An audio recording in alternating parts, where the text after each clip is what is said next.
नमस्कार, मैं doctor Rakesh research officer में आपका स्वागत करता हूं। आज उपस्थित हूं भाव के शुभाशुभ फल क्रम को आगे बढ़ाने के लिए। आज का जो है भावों का शुभाशुभ फल क्रम है, संख्या है 4। ठीक, तो हम इसी क्रम में कि बता रहे हैं आपको कि भाव कब शुभ फल देते हैं। तो आज भी वही बता रहे हैं कि भाव कब शुभ फल देते हैं। एक नियम, ठीक है, एक सूत्र जिसे कहते हैं। यह सूत्र जो है फलदीपिका से लिया गया है, यह हम आपको बता देना चाहते हैं और यह दिखा देते हैं कि वह सूत्र कहता क्या है। आइए देखते हैं। ठीक है, ये सूत्र एक ही है, ये नियम एक ही है और इसको हमने जो है अलग अलग जो है पार्ट में डिवाइड कर दिया, जिससे आपको पॉइंट को समझाने में आसानी हो। ठीक, तो भाव शुभ फल कब देते हैं? जिस भाव में शुभ ग्रह होते हैं वह भाव शुभ फल देते हैं। जो भाव शुभ ग्रह से दृष्ट होता है वह शुभ फल देते हैं। जिस भाव का स्वामी अपने ही भाव में हो, अपनी मतलब की राशि का हो, ठीक है, तो वह जो है शुभ फल देता है। और जो भाव अपने स्वामी से दृष्ट हो, ठीक है, चाहे वह शुभ ग्रह हो और चाहे वह अशुभ ग्रह हो, जो भाव अपने स्वामी से दृष्टि हो जाए तो वह जो है शुभ फल देता है, वह भाव से शुभ फल प्राप्त होता है। और जिस भाव में शुभ ग्रह की राशि हो वह भाव शुभ फल देता है।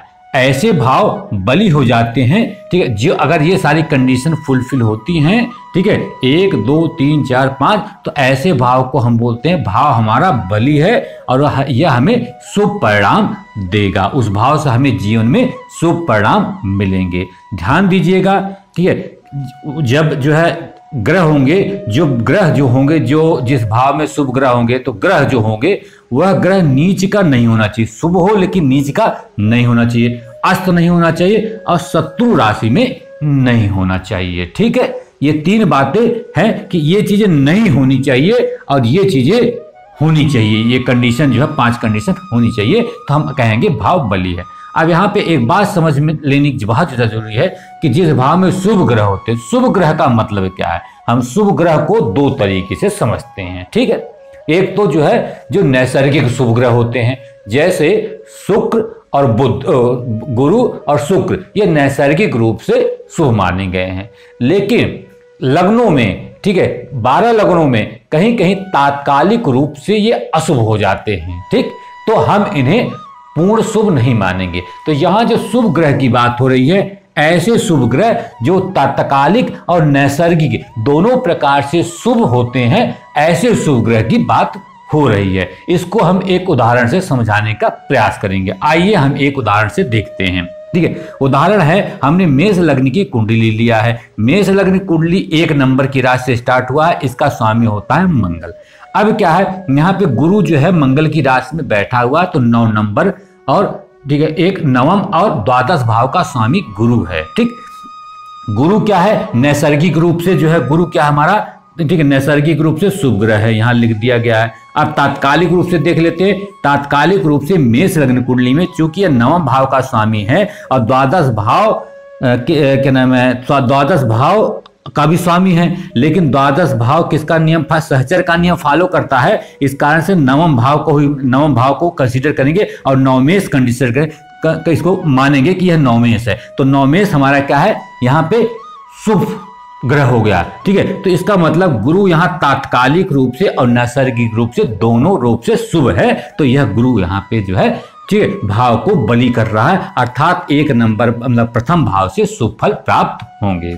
इसी ढंग से हम शुक्र देख ले, नहीं, इसी ढंग से हम दूसरे नंबर की कुंडली क्या नाम है कि वृष की कुंडली, वृष राशि की कुंडली हम देखते हैं। इसमें गुरु क्या देता है? इसमें देखिए कि गुरु तो नैसर्गिक रूप से क्या है, शुभ है, लेकिन यहाँ पे तात्कालिक रूप से देखिए वृष लग्न की कुंडली में गुरु जो है अष्टमेश और एकादशेश बना है। तो अष्टमेश, ठीक है, किसका नियम, सहचर का नियम फॉलो करता है, एकादशेश। तो एकादशेश का जो स्वामी होता है वो अशुभ फल देता है। ठीक है, यह जो है हमसे लघु पराश्री का नियम है। ठीक है, तो अब क्या है, चूंकि ये भी बुरे भाव का स्वामी है, ये भी गलत भाव का स्वामी है, इस कारण से गुरु यहाँ तात्कालिक रूप से अशुभ हो गया है, लेकिन नैसर्गिक रूप से यह शुभ है। तो हम यहाँ पे क्या काम करें, गुरु इस भाव को बलवान कर रहा है, हम ऐसा नहीं मानेंगे। हाँ, गुरु बैठ के यहाँ शुभ परिणाम देगा, अपना कुछ शुभ परिणाम देगा, भाव का थोड़ा बहुत ख्याल रखेगा, लेकिन यह पूरी तरीके से भाव को बलि कर रहा है और भाव से शुभ परिणाम ही मिलेंगे, ऐसा हम नहीं कह सकते, भाव को बलि नहीं कह सकते हैं। तो शुभ ग्रह क्या होते हैं? शुभ ग्रह दो तरीके से देखे जाते हैं, एक नैसर्गिक शुभ ग्रह होते हैं और तात्कालिक होते हैं। जब दोनों में शुभता होती है तो हमसे शुभ ग्रह होते हैं, यहाँ शुभ ग्रह। लेकिन शुभ ग्रह की दृष्टि, शुभ ग्रह की किसी भी शुभ ग्रह की दृष्टि हमेशा शुभ परिणाम ही देती है और अशुभ ग्रह की दृष्टि हमेशा अशुभ परिणाम देती है। नैसर्गिक शुभ और अशुभ की बात कर रहे हैं, ठीक है।